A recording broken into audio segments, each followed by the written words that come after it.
Good morning, everybody. Good morning, class. I'm supposed to say good morning, Mr. Reidy. So I'm just going to hop right into it. We have a lot of material to cover, so as folks kind of shuffle in or shuffle out, please just do so quietly. First thing, kind of a quick disclaimer. First thing, I used to be the FBI CISO. I am now in my third week of my illustrious private sector career, so keep that in mind. Woohoo! Thank you. Thank you. You know, you guys pay a lot more when you're not a public servant. So a couple things there. Just keep in mind this is my stuff, my opinion. I was, of course, cleared by the Bureau, and the Bureau wanted me to give this talk. But do keep in mind if you yell crap at me, I'm a private citizen now. So I get to respond in such. I'm going to try to leave a couple minutes at the end for questions. But just a couple things. One thing, please no tinfoil hat questions. And tinfoil hat questions are anything about like the Kennedy assassination or aliens. And please nothing, if you just want to rail against the man or the federal government, please do that after the show. I'd be happy to do that. Tell you what, you can buy me a drink at the bar and I will sit there as the avatar of the man and you can just kind of heap,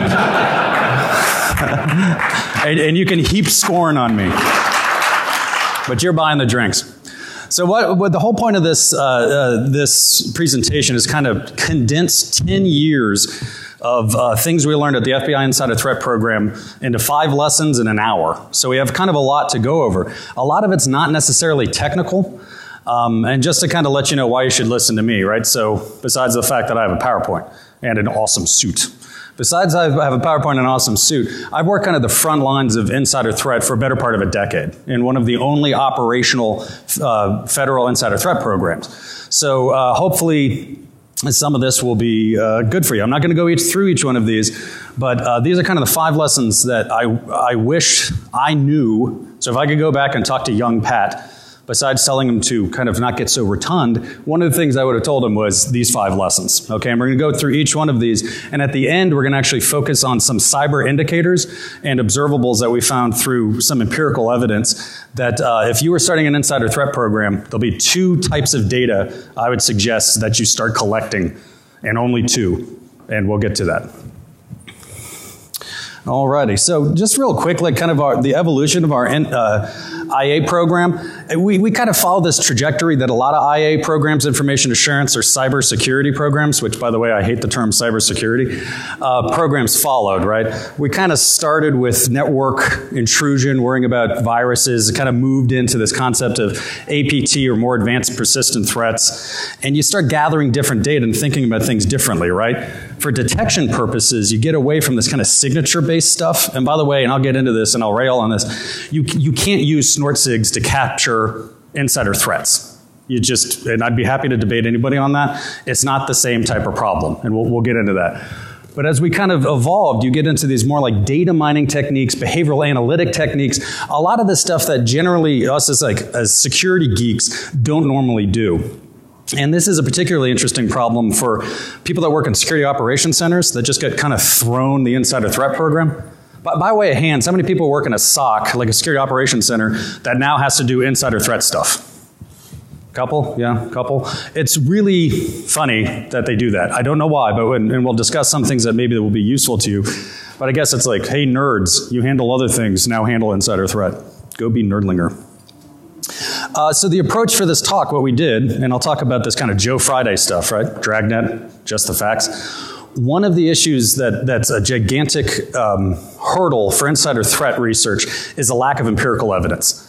A lot of stuff that's written is based, it's either editorialization, it's based on a single, and a very small amount of test cases, and it's just kind of bad science, frankly.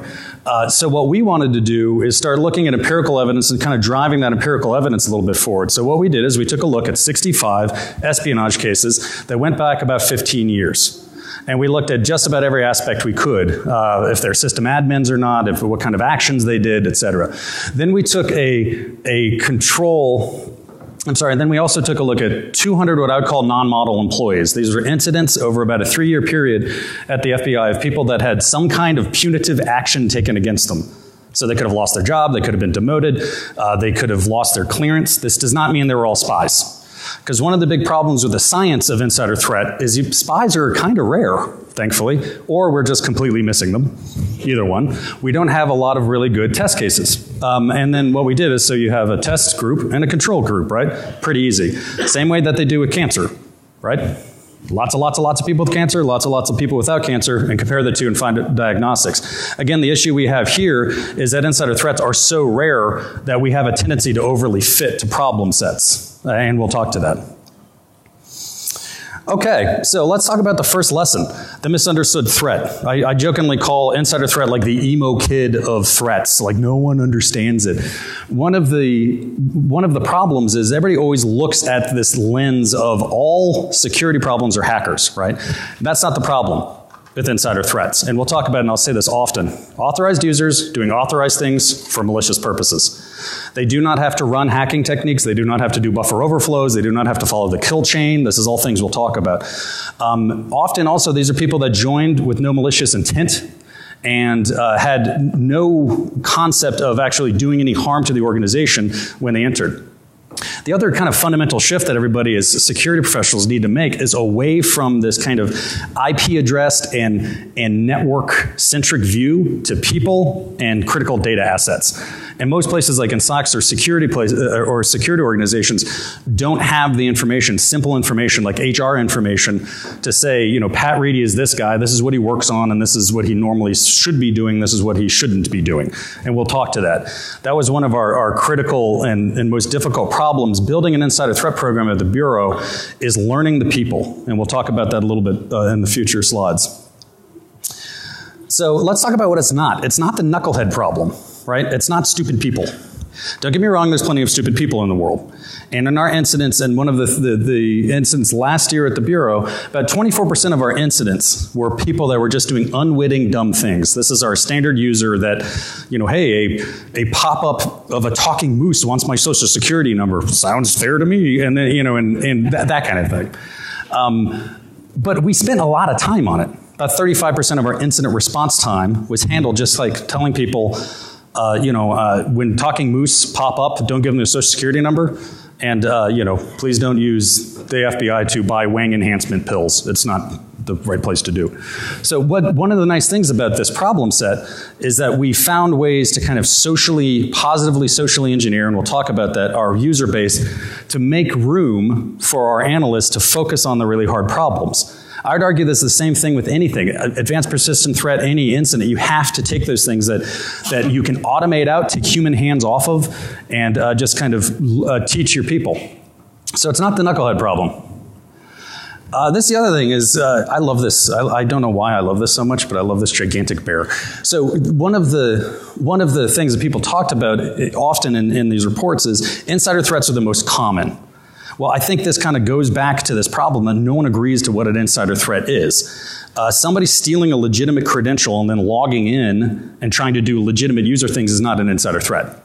It's not. It's still an external threat actor using internal credentials. So this is one of the common misconceptions. So to kind of clear up that misconception, what I did and we did is we went through 14 open source reports. All the big ones, right? FBI CSI, Pwnman, Verizon data loss, and took a look at them using 13 variables and tried to find out how often do malicious, that means knowingly malicious users, they did something on purpose, not necessarily to do damage to the company, but they did something on purpose, broke rules, stole data, etc. And it breaks down after over 1,900 incidents, we found about 19% of the incidents are malicious insiders, okay? So vast majority, not going to be an insider. However, if you look at the financial damages, and we'll talk about this, the open source, and then some FBI case statistics, they are the most costly. Average cost about $412,000 per incident, or $15 million a year for an average company. And it's about half that for external threat attacks. Some insider threat attacks have been shown to be over $1 billion or approaching $1 billion. LG is one of them in Korea. They claim that about $1.5 billion of intellectual property was stolen. DuPont, there's several that can go on and on and on. And then when you look at the case statistics, this is the Industrial Espionage Act of 1996 through present. The average loss is about $472 million. That's when it's brought to federal court, and with the Industrial Espionage Act, there's a link to a foreign power for that insider. When you look at the case statistics, 71% of them are coming from China. Now, I'm not saying anything against China. I'm just saying that this is the statistics. And 29% is all other. So $472 million loss, usually these are single incidents, are pretty serious, right? Now, I found it interesting that I guess companies just don't bring anything to federal court until you lose like $400 million. And we're just eating the 15 million bucks. You know, 15 million bucks, you can still go away for a long, long time. So what is an insider threat, right? Well, it's pretty simple. We've talked about this a lot, or I'm going to say this a lot. Authorized user doing authorized things for malicious purposes. When you go in with that hypothesis, it completely changes your detection and your incident response capabilities. Because if you immediately start thinking like an intrusion prevention system is going to help you do that, that's not going to help you. People are not needing to do things like buffer overflows, and they have access to the data they are stealing or that they are potentially damaging. It kind of boils down to an actor with legitimate access and has some kind of trust with the organization. And again, I rail on this just because, like, I understand, and we'll talk to kind of what vendors spin. But you know, the advanced persistent threat is not an insider threat because they use internal credentials, for example. The threat actor might actually be the same. You could have a bad guy out in a random country, fiction a stan, and they could either use cyber attacks against you or they might hire somebody internal. So maybe the ultimate threat is the same, but again, not an insider threat problem. And kind of just frame that, did a quick threat tree here. And down here, for how many folks have read any Carnegie Mellon University's insider threat stuff? Yeah, great stuff. If you have anywhere that you want to, they probably have the go-to academic collection of insider threat cases, about 800 going back, I think about 10 years, maybe a little bit more. And they've come up with these different threat models. But essentially you're talking about an internal person with malicious intent, and they kind of boil them down to these four key areas: espionage, IT sabotage, fraud and abuse, IP theft. I would argue you could add unauthorized disclosure. And again, I'm not going to get into a big argument. Unauthorized disclosure for the purposes of whistleblowing or for the purposes of espionage or for whatever other reason, it kind of doesn't matter. That boils down to the human being. But unauthorized disclosure could probably be added there too. So that's kind of generally what we're going to be talking about. So one of the things I want to talk about is kind of like the evil sysadmin, right? I love this, by the way, internet memes. I can sit up like hours a night, look up internet memes and giggle because I'm basically a 41-year-old man in a 12-year-old body. So one of the things I want to do after Snowden is there's a lot of kind of jumping up and down about privileged users, right? System administrators. Saying, oh, well, it's a sysadmin problem, right? Snowden, sysadmin, thus and ergo all insider threats are an insider threat problem. Well, the problem is, let's see what Joe says. Joe says not so much. So when we look at these 200 cases and we look at the espionage cases, 1.5% of the espionage cases were actually privileged users. 1.5%. And then if you look at our internal incidents, less than 1% had to do with privileged users. Now, I'm not saying that privileged user management isn't important. That's important for many, many reasons. For data loss, accidental data loss, having some guy accidentally, you know, drop an entire network because you didn't properly manage them. But building programs on one example is a really lousy idea. And I can tell you that because we kind of did that with Robert Hansen when we started as an insider threat program. We overly fit our detection to a very small amount of cases, one or two, and we came up with lousy results, and I'll talk to you about that. When we talk to IT sabotage, that's probably the one area where 90%, according to Carnegie Mellon University, are going to be sysadmins. So it depends on where your focus is, right? So IT sabotage may be more likely that it's a system administrator, but as far as intellectual property, espionage, fraud, waste, and abuse, much less likely. And why is that? Well, let's think about it. A guy that works counterintelligence as a special agent in the FBI knows counterintelligence like that. You know, most sysadmins I know don't really know that kind of information. They know the network and they know stuff like that. Yeah, they can do a smash and grab operation, but if you look at, again, like a Hansen who can laser focus, steal things, and provide it to the right people, can do far, far more damage. So let's talk a little bit about the intrusion kill chain, right? Everybody knows this. This is great stuff done by Lockheed Martin and Hutchins and Cloppert. Great. This is really great. Most people are using this for APT, right? Well, the problem is this doesn't work for insider threat because insider threats don't need to do things like weaponization and reconnaissance. So what I've come up with is kind of a suggested insider threat kill chain. And I'll refer back to this in a future slide, but you have this kind of recruitment tipping point when people kind of decide to go bad or start going bad. They start kind of doing search and reconnaissance, and by the way, this can be very, very, very small if they work the problem set all of the time. They acquire the data and they work to exfil it some way, shape, or form. Okay? The other thing that's kind of unique to insider threats, especially when you get into industrial espionage, is this concept of kind of operational security. One thing that we found very often is people look over their back a lot. Why? Because they're getting paid for stealing that next flat screen and going to work for a competitor. Well, that means they need to stay in place and steal the data. And if you kick them out too early, they're not going to make the payday. So, kind of think more towards this insider threat kill chain. And again, getting into that concept of authorized user doing authorized things for malicious purposes. So the other thing in this, again, no ranking on any specific vendor, but beware of this kind of silver bullet. As Snowden came out, you know, and I get all of the standard kind of emails and everything like that. I think last time I checked, it was 16 like emails about Snowden. Oh, our product helps stop Snowden. Are you Snowden ready? That was my favorite. Are you Snowden ready? That's like ridiculous. And look, I understand everybody's got to eat, right? So I understand, you know, vendor's job is to push their stuff, but it just really doesn't work often. And again, you know, come up, oh, I fixed the Snowden problem. I have an IPS I could put on your network and find. No, again, authorized user doing authorized things. If it's not doing some kind of behavioral analytics, and we'll talk to that, then I kind of don't believe it works. And there's definitely nothing with a big red button that says click here to catch spy. Well, maybe they do. Please show me where that is. But it probably won't work. So again, I understand, and I put up Ginsu knives because I just love that. Everybody knows like Ginsu knives are not from Japan. They were crappy knives that a failing company couldn't move off the shelves, so they came up with a new way to spin it, right? They're Ginsu, they're from Japan. Well, you can do the same thing with stuff. Hey, I can Snowden-proof your network. It's just ridiculous. I love that. I might make a t-shirt that says, I am Snowden-proof. Lesson 2, and don't worry, the other lessons go a lot quicker. This isn't a cybersecurity issue unto itself. We spent most of our time on things like legal issues, training, and again, getting over the concepts of how would you operate an insider threat program. Analytic training is one of a huge problem, right? Because you generally get people that do computer forensics or they do security operations center stuff. They're an intrusion analyst. And you slap them down and they immediately fall back into their, I want to write a snort sig to catch this.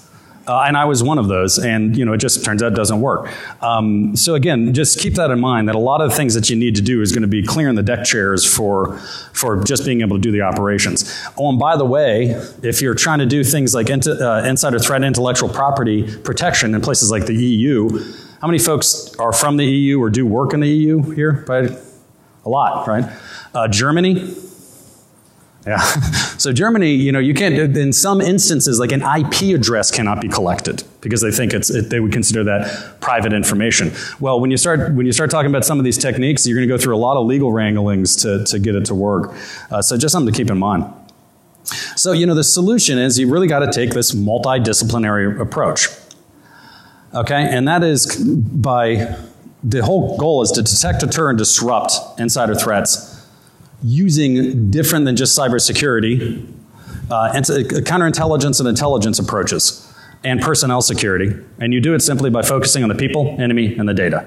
This is basically the roadmap. It took us 10 years to come up with this. It's mind-bogglingly simple, but it's also very, very important. And we'll talk about a little bit of this because a lot of folks don't do this, especially the people part, right? That's one of the hardest things, is knowing your people. A lot of people go, we track our people, right? We have an EAD or we have an Active Directory, and I get an LDAP query from that, and I got their usernames, I'm done. Like, absolutely not. That's like the beginning of the concept.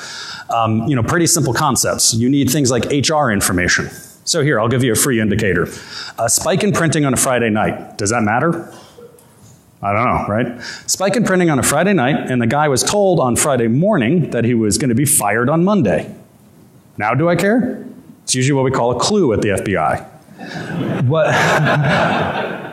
But the problem is something that simple can't be done if you don't have a direct feed from HR saying, hey, this is the guy we're firing, and then you know what that username is. And again, it sounds really, really simple, but just trying to get the legal hurdles and also just technologically set up like that. But it really is critical, and I'll show you why and a little bit more, why it's even more critical. This concept of the whole person approach, right? That you can't just look at somebody and what they do on the computer. You got to look at other things like contextual. What I gave you before was HR. That's a context of a given individual and their actions. The other one is cyber. That's pretty easy. That's what most people in here are going to feel pretty comfortable with. You know, system maps and app logs and system logs, et cetera, et cetera, et cetera. The last great frontier is this kind of psychosocial. I'm not the expert to talk here. There's actually a talk we gave at RSA about psychosocial indicators. If anything might be able to predict insider threat, it's probably psychosocial. The problem with psychosocial is things like, let's say all insider threats have narcissism, right? Okay. Go detect everyone in a 75,000 person organization with narcissism. Go. Why are you still sitting here? Go to the problem is you have no idea how to actually turn that into effective indicators. And some of the things that the Bureau and others are working on. But it's a very, very tough thing. And also, by the way, they have to differentiate, right? So differentiation has to do with keeping that test and control group aside. If everyone's a narcissist, that's not a good thing to focus on. And remember, the joke is always, I'm not a narcissist, I'm awesome, you're a narcissist. Know your enemy. This is kind of this concept of reverse targeting. And I'm not talking about attack vectors. This isn't phishing. Phishing isn't an enemy. That's an attack vector that somebody might use. This concept of kind of reverse targeting. And this is a little bit more of a counterintelligence approach. Some people do this, some people don't. But you as an organization, you sat down and said, okay, I'm a video game company. What are we working on that's going to make us money for the next 5 years? Who is working on that and who is interested in that data? And if you just start kind of focusing your thought process on the enemy and who they're interested in, again, not systems. Systems are irrelevant. Okay? I would argue systems have been irrelevant to InfoSec for like 10 years. We just haven't noticed. What's relevant is the data object or the data that's on the systems and the people accessing them. You know, and this could be a fairly simple tabletop exercise. So you started with the statement that most internal threats join without malicious intent. Correct. If that's the case, then how can you try to know who's targeting your organization? So let's say you work for a video game company, okay? And you're Acme Corp and I'm Beta Corp. Okay, so Acme Corp has a brand new video game that's starting in beta that you guys are going to make money on forever and ever and ever. And you know in the past, Beta Corp has tried to beat you to market every time. I'm the enemy. Beta Corp's the enemy. You don't need to know now. What you can do is say, knowing Beta Corp's the enemy, Beta Corp is likely to do things like go after your people, try to hire them, and they're not going to go after randoms. They're going to go after people with the closest access to the most significant data. Does that make sense? Right. So they are joining with you're saying that they do that. No, I'm not. You're just a user that works on really sensitive stuff is naturally more risky because they may be targeted by the enemy or the competition. Does that make sense? So you sitting there as an Acme Corp employee have no malicious intent whatsoever and you're happy, or maybe you're a little overworked, maybe you're getting a little PO'd, and then Beta Corp calls up and goes, how about I triple your salary, I give you a $300,000 bonus. All you got to do is bring all of your coding that you've been doing the last 2 years with you. You had no malicious intent when you got hired. You went through, and we'll talk about this continuum that got to insider threat. Last one, and then go ahead. Aren't those likely some of your most valuable employees? They are absolutely your most valuable employees.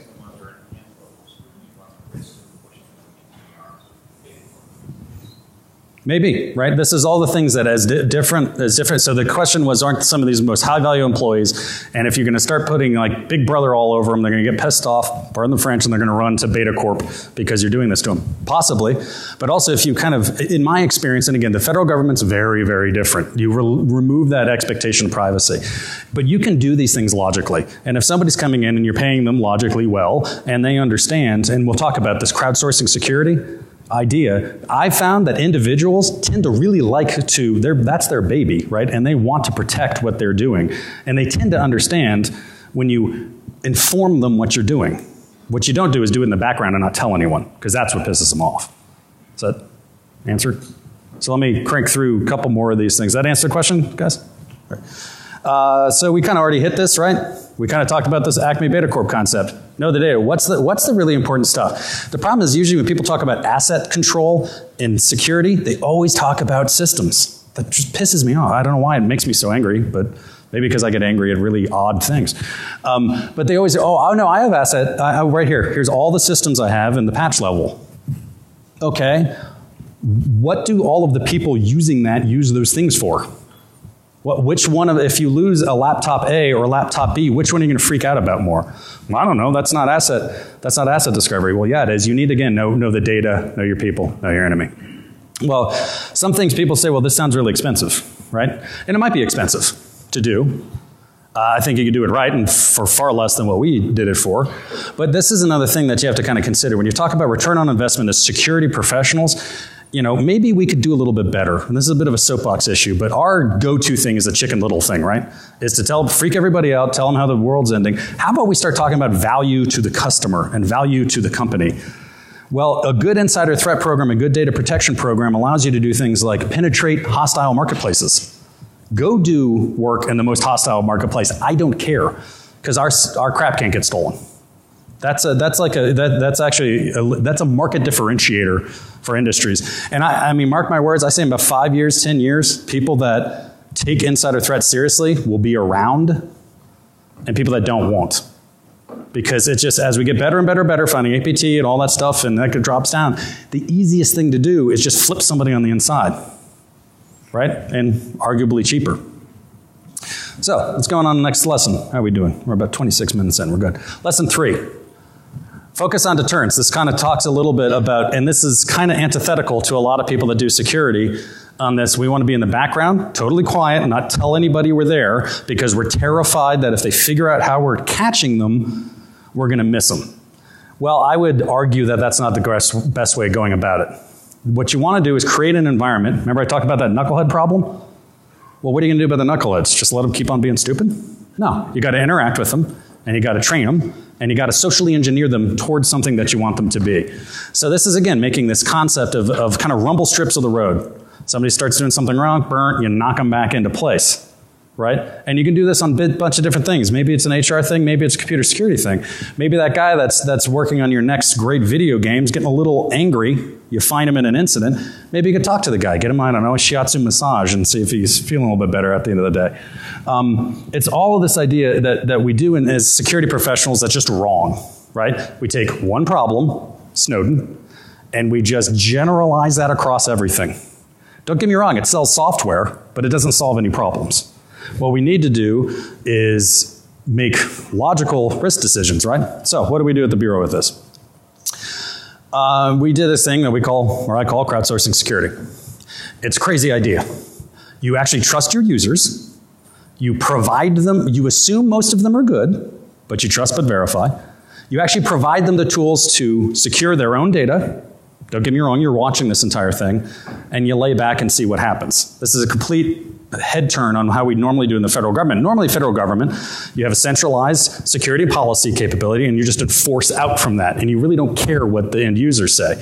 Well, this idea kind of came from this guy, Francis Galton, or Galton, depending on how you want to pronounce it. He's a eugenist. A eugenist is a nice way of saying he's basically an economic racist. The idea is that if you're rich, well, it's true. If you're rich, you're smart. If you're poor, you're stupid. And one of the things he did is he took a bunch of oxen, and he paraded them in front of a bunch of unwashed Irish farmers, and they had biologists guess how heavy they were, and then had the farmers. And then lo and behold, when he took the average of all of those, the subject matter experts were way wrong compared to the people that used and worked with the oxen every single day. So the light bulb kind of went off in my head saying, we do the same thing with data, right? We try to dictate onto a programmer what is important to that person. That's ridiculous. The only person that really knows that is that programmer. Don't get me wrong, you need to give them framework and you need to give them how to do that, but you let them do it yourself. This was kind of hilarious doing it as a bureau, and this is one of the reasons why. I got into like screaming matches with people, InfoSec people, security people, that told me that our users are too stupid to use removable media devices. They're too stupid. That's what I was told. Like, that's interesting. 14,000 of them come to work every day with a gun on their hip. And we can't train them how to use a USB. And by the way, I love ThinkGeek. A friend of mine got me that gun USB device. It was absolutely spectacular. The point here is that we got to kind of change up the game, right? So the problem was the InfoSec guys. The InfoSec guys and gals were just making, again, these gigantic risk-averse decisions, applying it to everybody, and not budging. So we changed that. So what do we do? And this is like painfully easy and super, super stupid and silly, but it worked really well, which was kind of embarrassing. So interact with users. Normally we used to do, and we still do, yearly InfoSec training. You sit through this really painful thing, and you know, people come up and try to, like, you know, a guy that has like a Russian accent that smokes cigarettes like this comes up and like tells you to give you data, to steal data from. It's terrible. People hate it, but we still make them do it. Well, and then we were also doing things like website prompting for all websites. That didn't work because nobody really paid attention. So we started doing things like, wait, what do we care about? Do we care that somebody goes to Facebook? Or do we care when people, for instance, take sensitive data and try to put it up to Facebook? And do we care about everyone or only those people that are doing it? Well, we only care about those people that are doing those specific risky behaviors. So all we did is deploy really, really, really focused, basically pop-ups and user interaction. And it didn't even stop you. It said, say, accept or abort. Oh, by the way, if you don't know the policy, click right here. So stupid, right? But the problem is it had like this really tremendously good effect on the knuckleheads. So this is what we are showing is people clicking accept versus clicking abort over time. Now, this is what's interesting when I say we kind of changed behavior. Because what you would have expected them to see is you would have expected the aborts to pop way up, right? And the accepts to go down. Well, now what happened is people actually stopped doing the behavior. They stopped it. So they never even got to the point of saying accept or abort. So the abort stayed more or less same, and they just stopped doing it. It was crazy. And again, we did this in basically a year. So the point there is now we take Knucklehead, we automate out the problem, we crowdsource the security, we start giving people the capabilities to help us do our jobs, and we can take our finite amount of resources and point at the really difficult problems like catching spies. Makes sense, right? Alrighty, lesson 4, the data overload problem. This is very normal for almost any security professional, right? Let's collect absolutely effing everything and worry about what we do about it later, right? Full network packet capture, I want everything. Well, here's the problem with that. This is us starting our starting our insider threat program, and then just this massive data explosion, okay? Tools start really failing really, really, really fast when you start getting into those high levels. You ever try, you ain't running grep on 2.2 petabytes of information. Well, you can, it just won't work. So you buy yourself into this gigantic problem set, right? And don't get me wrong, we're not going to rail on big data. There's technologies, Hadoop stores and virtualized clusters and all sorts of cool stuff you can do with huge, huge data. But that presumes that all that data is important. And one of the things is that most of that data is important. And the big question is kind of what happened, right? What happened with our user base? Well, this is what happened with our user base, is they started using data differently. And yes, every time someone says BYOD, God kills a kitten. I love this one. Having said that, well, it's like, well, it's great. I get the applause on killing kittens. I like kittens. I said this differently in a different talk, and people are like, FBI kills kittens. I like kittens. They are delicious, and they're. I'm joking. What happened with our user base is what happened with everybody's user base. Data is expected to be everywhere always, and people want to be anywhere always and get at the data. So all of a sudden, most of the data starts getting spread out, and we're running around trying to catch it all. By the way, is BYD going anywhere? No, I'm sorry, it's not. Wave bye-bye to the idea. It's going, and all, by the way, how long have we been doing BYOD? The answer is forever. Right now, I mean, OWA, Outlook, web access, giving people access to email remotely, they ain't doing that always on corporate hardware. So the issue is that as we have this data explode under us because the way people are using data changed, what do? Well, we can focus on the data. So what I would suggest to you is there's 2 primary data sources. If you had $1 to spend on insider threat, you'd spend it here. It's not packet capture. It's not antivirus. It's not that. It's two data sources. One is HR, right? And that's not just the people. Ideally, it's HR in the feeds. Actions happening and normative analysis on a given user's normal behavior.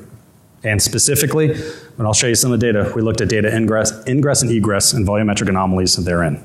Okay? So we looked at volumetric anomalies, how big. We looked at frequency anomalies. We looked at a lot of stuff. Frequency, volume, time, so rapidity, how rapidly they did, and we tried to see which one of those, again, is classifying against the control and the bad guy. Okay? So let's take a look. This brings us kind of lesson 5. Detection of insider threats, kind of hard. Anybody read the book Black Swan by Taleb? It's a spectacular book. Yeah, great book. Highly suggest it. So basically, push comes to shove, what it says, and there's a lot of actual empirical evidence to back this up, is that predicting events, really rare events, may actually be impossible. Okay? Well, that's kind of a big deal because most insider threat programs, and even with all due deference to the executive order, is pushing this idea is you got to predict them. You got to predict before they become bad, and you're going to, you know, kind of like this future crimes division from that, what was that? Minority Report? Thank you. That was the one with like 3 people and they're like in KY jelly and yeah, that one. It was, we have those, by the way. Bureau has those. I always like, why are they in KY jelly? It's very strange to me. Anyway, sorry. Sorry. But the point on this is don't waste time and money on basically the impossible. And I'll tell you, you're looking for red flags, as we call indicators, over time. And we talked about this a little bit, right? This insider threat continuum. When I said people usually come in, right? They're not insiders. They're here. They're bright-eyed, bushy-tails. Then, you know, as they start to work, their hopes and dreams get crushed slowly. And then they start realizing what's going on. Now, normal people, I'd hate to say normal people, hit a tipping point. And what would a normal person do if they're in a job that they hate? Quit. What's really interesting, when you listen to the transcripts of some of the espionage of some of the spies, Hansen, Pitts, some of the big ones, right? Almost all of them say the same thing. And again, I'm not a psychologist. They say, I had no choice. My back was up against the wall. I had no choice. Pitts, perfect example. This guy's got a law degree, been in the bureau for, I can't remember, 15 years, something like that. He could have easily gotten a job. And this is back when the job market was pretty decent. So they somehow think they're trapped. It's kind of odd. But the point is that relying on forecasting and predictive analysis towards a tipping point where somebody might just literally quit because they're normal or go become a spy, again, it's probably too variable to predict. What I'm suggesting is, again, you use that positive crowdsourcing and positive social engineering, get that environment uncomfortable for an insider to thrive in, tap down the problem, and go after diagnostic analytics. That means actually diagnosing actual insiders operating in your control group. Then you're preventing, but then you're finding them if they find them. Find them, tackle them, tag them, bag them, getting them out. Okay? And you know, over time, as you have an environment where it's really difficult to be an insider, all you got to do is make it more difficult than the next guy. Right? It's like that ADT sign on your house. They ain't breaking into your house, they're going to go next door. So somebody could go work for like the State Department. It's a joke. It's a joke. Too soon. Too soon. So the problem with prediction. Everybody know Puxatony Phil? For those of you that are not Americans, let me explain Puxatony Phil. Puxatony Phil is a long-standing honor tradition in America. Once a year, we take a rodent, that's basically a large rat, and 2 kind of drunk people talk to him and ask him if we're going to have a long winter. And the rodent tells them, and then we put it in the newspaper because it's a slow news day and everybody goes, oh, did you hear that Puxatony Phil saw a shadow? It's completely ridiculous. But here's the funny thing. So Puxatony Phil, how many chances does he have? He has 2 choices, right? So random would be what? 50%, right? Flip of a coin. He's 60% accurate going back 25 years, I found. Kind of cool, right? Here's the funny part. Our initial beta system for our insider threat detection mechanism, when we went back and actually looked at it, you know, using science and stuff, was worse than random. So let me just let that sink in for 5 seconds. A rodent was more predictive than our initial system, which I'm immensely proud of, by the way. So I always said, like, we should just get Puxatony Phil and like wave him like, spy? No, okay. Spy? No. Like, oh, he grunted. Oh, Lord. Now, having said that, we didn't ever do that, because apparently your PETA gets really PO'd if you have rodents. So we couldn't have a rodent. So how do you do it, right? The problem is, again, you have this cacophony of people, most of which are there trying to do their jobs, some of which might be doing something odd because they're slightly angry, and maybe some start looking like an insider, and they're just going to quit. Well, what you do is pretty simple. You, again, like we said, don't try to predict them. Look at those things that are differentiating, specifically behavioral detection. Okay, and we'll talk about this and some of the mistakes we made. Again, think more like a marketer than an IDS analyst. So real quick, sorry we're doing, we're 40 minutes in. So this came to me, so I was in California and I was buying shoes. I was buying shoes at a Nike outlet and my Amex got flagged, right? No big deal. But I wasn't buying a lot, so I was interested. So I talked to the person, and I'm like, how did you flag? And they're like, oh, don't worry about it. You know, we unlocked it. I'm like, no, I literally want to know how you flagged. So this poor woman that was probably, I don't know where she was, but I kept her on the phone until I got to somebody who said, why did you flag? And that guy, and he could have been lying to me, by the way, but I don't know. I thought it was cool. He said, the reason we flagged you is because of this. We've never seen you buy, it's locational, which I understood. I'm usually in DC, and now I'm in California. The number of shoes you bought at one point is different. And we never saw you buy them in this color. Right? Kind of spooky. You think we're good? Think the Bureau's good? I'd worry about your credit card companies. So I'm like, that's freaking terrifying, because I was buying some pink shoes. They were for my daughter. I happened to get them in men's 10 because she likes wearing large shoes. And by the way, insert J. Edgar Hoover jokes here. The point was is that kind of like light bulb we brought back to the team and said, you know what they're doing there is they're doing behavioral analytics on individuals.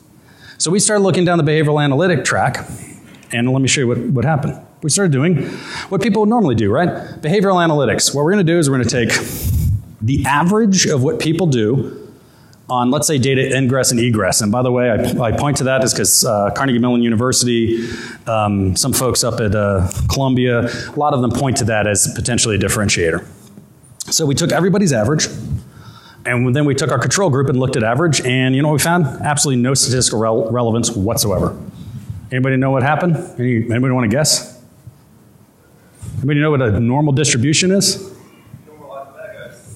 We normalized the bad guys, and also we did the worst thing, right? Did a assumption. When you assume, you make an ass out of you in umption. What? That's stupid. So what this is a 10-mark bill. That's Gauss. Gauss is called a Gaussian curve.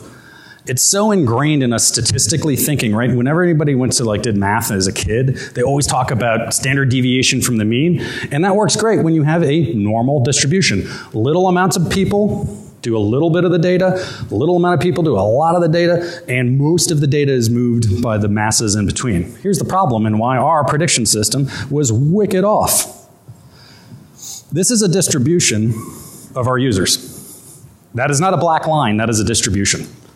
So what we had is these massively skewed distributions. What happens when you try to take a standard deviation and put it on this data?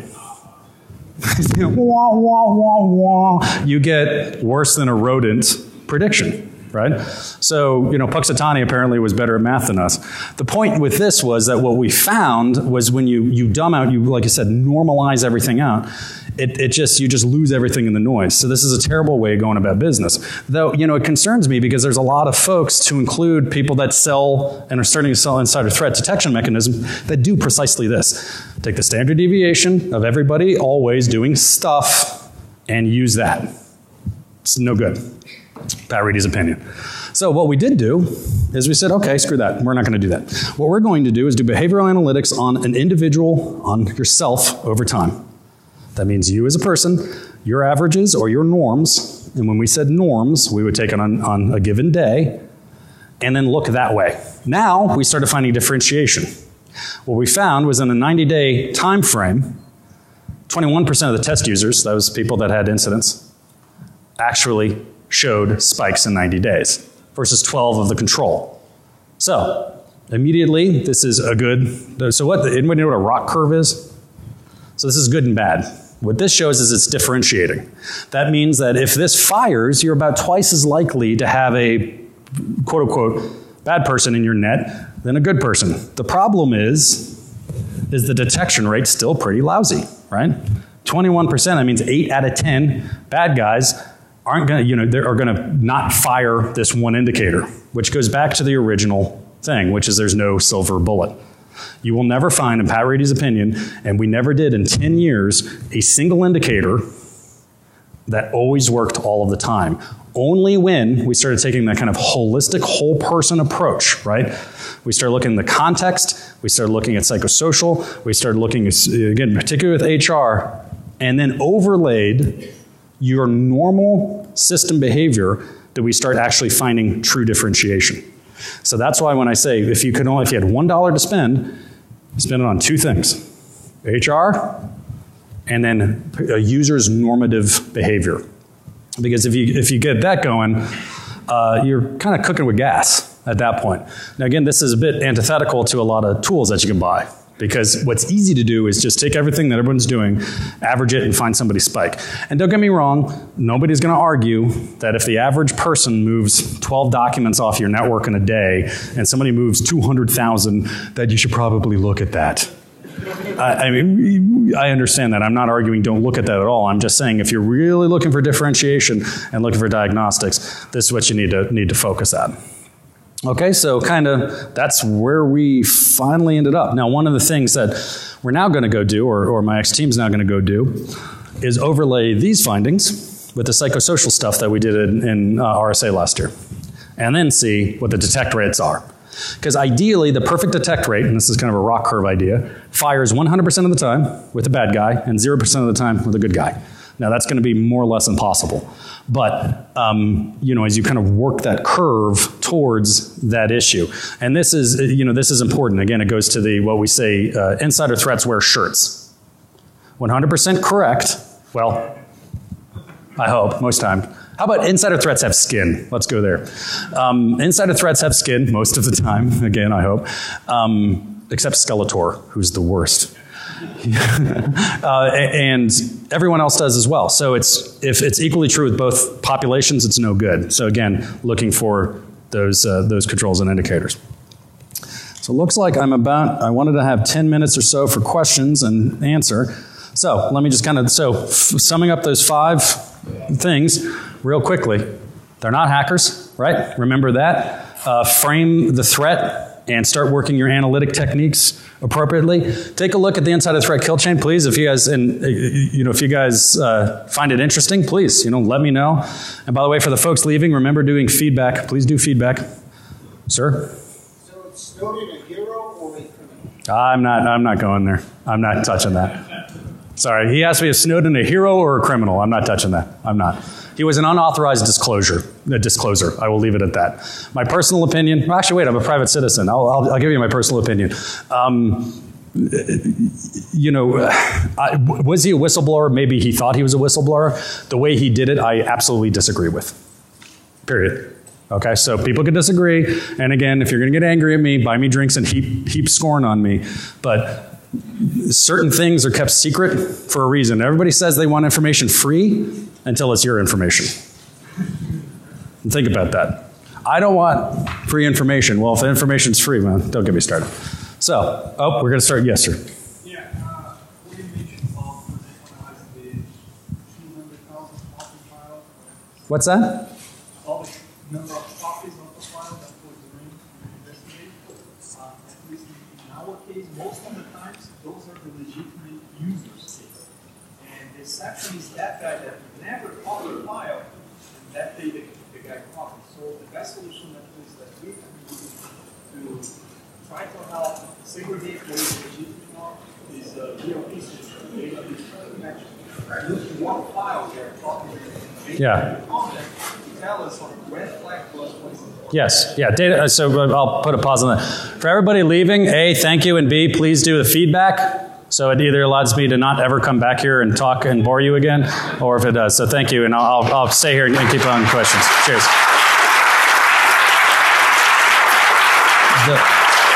So the comment here, as I heard it, is that essentially often normal users and bad guys can kind of meld together, and that the utilization of data loss prevention tools was very helpful in your case. I would absolutely agree in that. You know, one of the tools in our toolbox is data loss prevention. Done well, with kind of understanding that, you know, it's not a hacker problem, don't write policies and things trying to find hackers, we found real great stuff. So my rail against vendors wasn't that there's no good technology there. DRM, DLP, there's some really spectacular technology out there, but like everything, it's a tool and you need to know how to use it. Sir.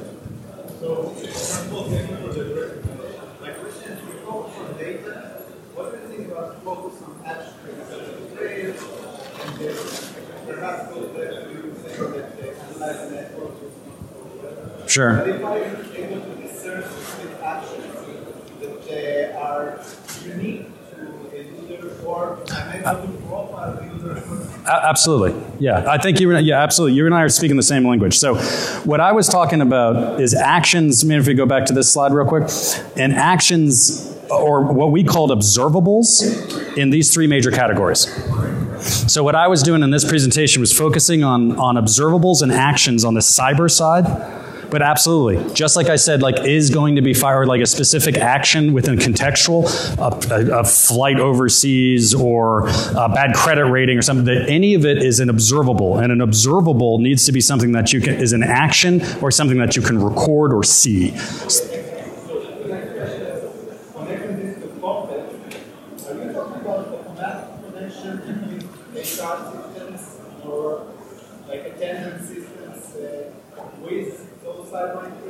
Are you talking about additional layer provided by HR personnel saying, or manager, this person is? So the question was, am I advocating like an automatic HR feed or person, just like kind of a person? I would say ultimately you'd want an automatic feed of those observables that you think are important to you. However, if all you can get is an HR person to sit down with you every month, take that. I mean, if that's all you can get, that is huge. Like, so whatever you can get, but ultimately you would have a feed into the insider threat program of all the HR data, of what relevant HR data. And again, that's going to have legal issues, and that's going to have to be something that you get your privacy folks and everybody sign off on. But it's going to be different. So hold on, because I already asked it. Sir. Overall, what about a strong framework based on a strong data classification program? Because based on the data classification, you use the framework to identify what's critical data that's actually leaving or moving. Oh, hallelujah, yeah. And then based on that, we can actually do file integrity and basically look at what people move the most and how they move. Oh yeah, absolutely. I mean, absolutely. So they said, what about data classification, understanding sensitivity? That's again goes back to know your data. Absolutely. If you go down to like this slide past the dead kitten towards, these, right? As you start salami slicing further and further down into behavioral analytics, what we have found is if you can do so spikes on somebody printing against yourself is interesting. Spikes on somebody printing against yourself of sensitive data is more interesting. So absolutely, as you slice, it's the more you know and the more dimensions you can give on it, the more differentiating it becomes. So absolutely, I was just in here, sometimes the problem is a boil the ocean problem in insider threat, because so people start thinking, if I don't have data classification, if I don't have an automatic feed in HR, I can't do any of this, right? Well, no, you can start doing some of this simply with a person from HR and, with some pretty simple logging. What framework do you follow to data maturity of getting what happens out of it? Is there a specific framework?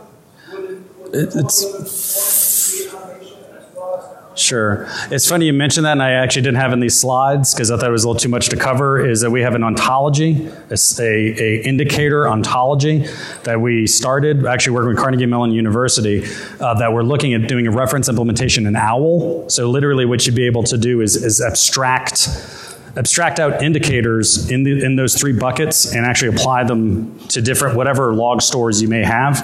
I could, if I can give me a card, I could send you some information on that. I don't, again, I'm a private sector guy now, so I don't know where they are as of the last couple of weeks. They were still working on it. I'm assuming they still are, but I had a backup slide, but I could show you that later.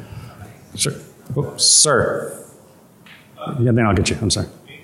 Let's do. Sorry, he was up first. Yeah. Yeah. So you guys talked all about the use of like false flag techniques and other kind of more approaches to talk about how that fits into Sure. So running false flags and doing things like honey tokens and absolutely could fit right in there.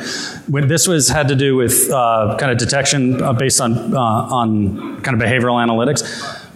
More mature programs would link more things on top of that. So yeah, absolutely. You want to run you can run honey token stuff operations. You can run, thank you, denial deception operations. The only thing I would say is doing that as a starting point, I would argue is too much too soon. Because if, let's say you do a false flag, right, and somebody picks up a fill in the blank, they log into something they shouldn't, or they pick up a piece of data. Your immediate questions are going to jump into HR type of questions. Who is this guy? What does he do for a living? How much access does he have to what system? How much does he get paid? Where does he live? And so if you don't have the kind of foundation, I would say that's kind of like green belt, maybe a little bit higher, purple belt insider threat ops. And this is like white belt, yellow belt type of conversation. But yeah, no, absolutely. Yes, sir. With the idea, the old saying, if they cheated on you, they'll cheat with, or if they cheated with you, they'll cheat on you.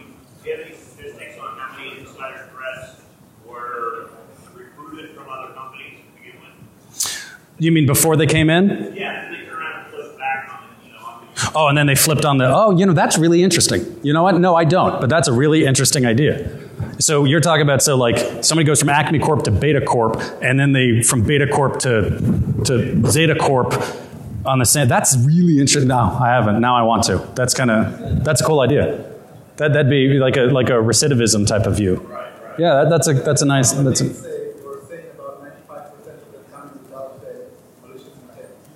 true, but now this is interesting. Like this, how can they do this to people multiple times? I don't know, because that's kind of the initial time. But that's an interesting idea.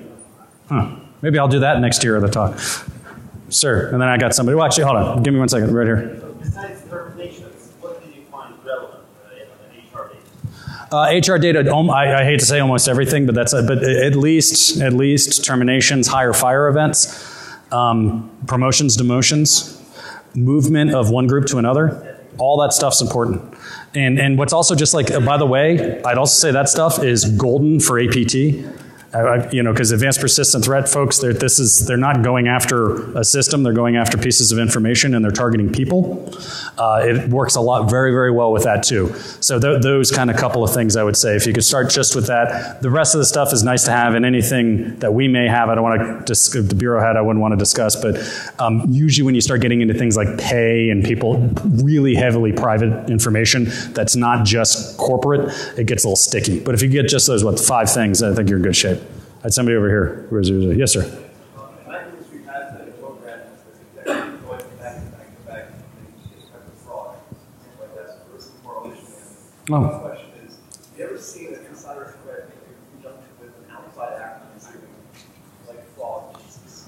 So without getting into specifics, the question is, have I seen external threat actors operating in concert with internal threat actors? I can't give you specifics, but the answer is yes, and on more than one occasion. So keep in mind, again, if you go to the advanced persistent threat problem, and you say let's say we'll assume it's a state-sponsored cyber adversary issue. Okay, I'm not saying it is or it isn't. We'll just assume that. Nation states that are running intelligence operations don't just run cyber operations; they run human operations too. So we do it, they do it. It'd be very, very common. So the answer is yes. I can't get into specifics, but absolutely. And by the way, it's a good point. I often want to knock people's heads together when they're talking about APT as this like ethereal thing out in the universe of evil and having no correlation back to, again, insider threat programs. You need to answer and collect the same data to combat APT as you do to combat insider threats. Who are my people? What are they working on? What's my most interesting information? What's going to put me out of business in 5 years if someone steals it? And the threat knows that. And they're not nice enough to only kind of like try to break in on the computer systems. It's an intelligence op. So they're going to do things like try to flip people internally. It's just if you're seeing it or not. That's somebody else bouncing around? No? Quit. We got to quit. Thank you very much, everybody. And I can answer questions on the hallway. Thank you very much. Thing with anything, advanced persistent threat, any incident, you have to take those things that you can automate out, take human hands off of, and just kind of teach your people. So it's not the knucklehead problem. This the other thing is, I love this. I don't know why I love this so much, but I love this gigantic bear. So one of the things that people talked about often in these reports is insider threats are the most common. Well, I think this kind of goes back to this problem that no one agrees to what an insider threat is. Somebody stealing a legitimate credential and then logging in and trying to do legitimate user things is not an insider threat. It's not. It's still an external threat actor using internal credentials. So this is one of the common misconceptions. So to kind of clear up that misconception, what I did and we did is we went through 14 open source reports. All the big ones, right? FBI CSI, Pwnman, Verizon data loss, and took a look at them using 13 variables and tried to find out how often do malicious, that means knowingly malicious users, they did something on purpose, not necessarily to do damage to the company, but they did something on purpose, broke rules, stole data, etc. And it breaks down after over 1,900 incidents, we found about 19% of the incidents are malicious insiders, okay? So vast majority, not gonna be an insider. However, if you look at the financial damages, and we'll talk about this, the open source, and then some FBI case statistics, they are the most costly. Average cost about $412,000 per incident, or $15 million a year for an average company. And it's about half that for external threat attacks. Some insider threat attacks have been shown to be over $1 billion or approaching $1 billion. LG authorize things for malicious purposes. They do not have to run hacking techniques. They do not have to do buffer overflows. They do not have to follow the kill chain. This is all things we'll talk about. Often also these are people that joined with no malicious intent and had no concept of actually doing any harm to the organization when they entered. The other kind of fundamental shift that everybody as security professionals need to make is away from this kind of IP addressed and network-centric view to people and critical data assets. And most places like in SOCs or security organizations don't have the information, simple information like HR information to say, you know, Pat Reidy is this guy, this is what he works on, and this is what he normally should be doing, this is what he shouldn't be doing. And we'll talk to that. That was one of our critical and most difficult problems. Building an insider threat program at the Bureau is learning the people. And we'll talk about that a little bit in the future slides. So let's talk about what it's not. It's not the knucklehead problem, right? It's not stupid people. Don't get me wrong, there's plenty of stupid people in the world. And in our incidents, and one of the incidents last year at the Bureau, about 24% of our incidents were people that were just doing unwitting dumb things. This is our standard user that, you know, hey, a pop-up of a talking moose wants my social security number. Sounds fair to me. And then, you know, and that kind of thing. But we spent a lot of time on it. About 35% of our incident response time was handled just like telling people, when talking moose pop up, don't give them a social security number. And, please don't use the FBI to buy Wang enhancement pills. It's not the right place to do. So one of the nice things about this problem set is that we found ways to kind of positively socially engineer, and we'll talk about that, our user base, to make room for our analysts to focus on the really hard problems. I'd argue this is the same talk, what we did, and I'll talk about this kind of Joe Friday stuff, right? Dragnet, just the facts. One of the issues that's a gigantic hurdle for insider threat research is a lack of empirical evidence. A lot of stuff that's written is it's either editorialization, it's based on a single, and a very small amount of test cases, and it's just kind of bad science, frankly. So what we wanted to do is start looking at empirical evidence and kind of driving that empirical evidence a little bit forward. So what we did is we took a look at 65 espionage cases that went back about 15 years. And we looked at just about every aspect we could, if they're system admins or not, what kind of actions they did, et cetera. Then we took a control then we also took a look at 200 what I would call non-model employees. These are incidents over about a 3-year period at the FBI of people that had some kind of punitive action taken against them. So they could have lost their job, they could have been demoted, they could have lost their clearance. This does not mean they were all spies. Because one of the big problems with the science of insider threat is spies are kind of rare, thankfully, or we're just completely missing them. Either one. We don't have a lot of really good test cases. And then what we did is, so you have a test group and a control group, right? Pretty easy. Same way that they do with cancer, right? Lots of people with cancer, lots of people without cancer, and compare the two and find diagnostics. Again, the issue we have here is that insider threats are so rare that we have a tendency to overly fit to problem sets. And we'll talk to that. Okay, so let's talk about the first lesson, the misunderstood threat. I jokingly call insider threat like the emo kid of threats, like no one understands it. One of the problems is everybody always looks at this lens of all security problems are hackers, right? That's not the problem with insider threats. And we'll talk about it, and I'll say this often. Authorized users doing good for you. I'm not going to go through each one of these, but these are kind of the 5 lessons that I wish I knew. So if I could go back and talk to young Pat, besides telling him to kind of not get so rotund, one of the things I would have told him was these 5 lessons. Okay, and we're going to go through each one of these, and at the end, we're going to actually focus on some cyber indicators and observables that we found through some empirical evidence that if you were starting an insider threat program, there'll be 2 types of data I would suggest that you start collecting, and only 2, and we'll get to that. Alrighty, so just real quick, like kind of the evolution of our IA program, we kind of follow this trajectory that a lot of IA programs, information assurance or cybersecurity programs, which by the way, I hate the term cybersecurity, programs followed, right? We kind of started with network intrusion, worrying about viruses, kind of moved into this concept of APT or more advanced persistent threats, and you start gathering different data and thinking about things differently, right? For detection purposes, you get away from this kind of signature-based stuff, and by the way, and I'll get into this and I'll rail on this, you can't use snort sigs to capture insider threats. And I'd be happy to debate anybody on that. It's not the same type of problem, and we'll get into that. But as we kind of evolved, you get into these more like data mining techniques, behavioral analytic techniques, a lot of the stuff that generally us as security geeks don't normally do. And this is a particularly interesting problem for people that work in security operations centers that just get kind of thrown the insider threat program. By way of hands, how many people work in a SOC, like a security operations center, that now has to do insider threat stuff? Couple? Yeah, couple. It's really funny that they do that. I don't know why, but and we'll discuss some things that maybe that will be useful to you. But I guess it's like, hey nerds, you handle other things, now handle insider threat. Go be nerdlinger. So the approach for this, good morning everybody.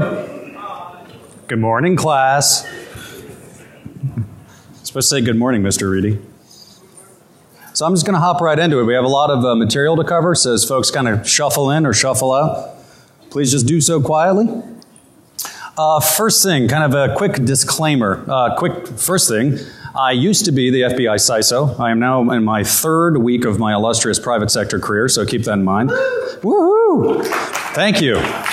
Thank you. You know, you guys pay a lot more when you're not a public servant. So a couple things there. Just keep in mind this is my stuff, my opinion. I was course cleared by the Bureau, and the Bureau wanted me to give this talk. But do keep in mind if you yell crap at me, I'm a private citizen now. So I get to respond and such. I'm going to try to leave a couple minutes at the end for questions. But just a couple things. One thing, please no tinfoil hat questions. And tinfoil hat questions are anything about like the Kennedy assassination or aliens. And please nothing, if you just want to rail against the man or the federal government, please do that after the show. I'd be happy to do that. Tell you what, you can buy me a drink at the bar and I will sit there as the avatar of the man and you can just kind of heap, and you can heap scorn on me. But you're buying the drinks. So what the whole point of this this presentation is kind of condensed 10 years of things we learned at the FBI Insider Threat Program into 5 lessons in an hour. So we have kind of a lot to go over. A lot of it's not necessarily technical. And just to kind of let you know why you should listen to me, right? So besides the fact that I have a PowerPoint and an awesome suit. Besides I have a PowerPoint and an awesome suit, I've worked kind of the front lines of insider threat for a better part of a decade in one of the only operational federal insider threat programs. So hopefully And some of this will be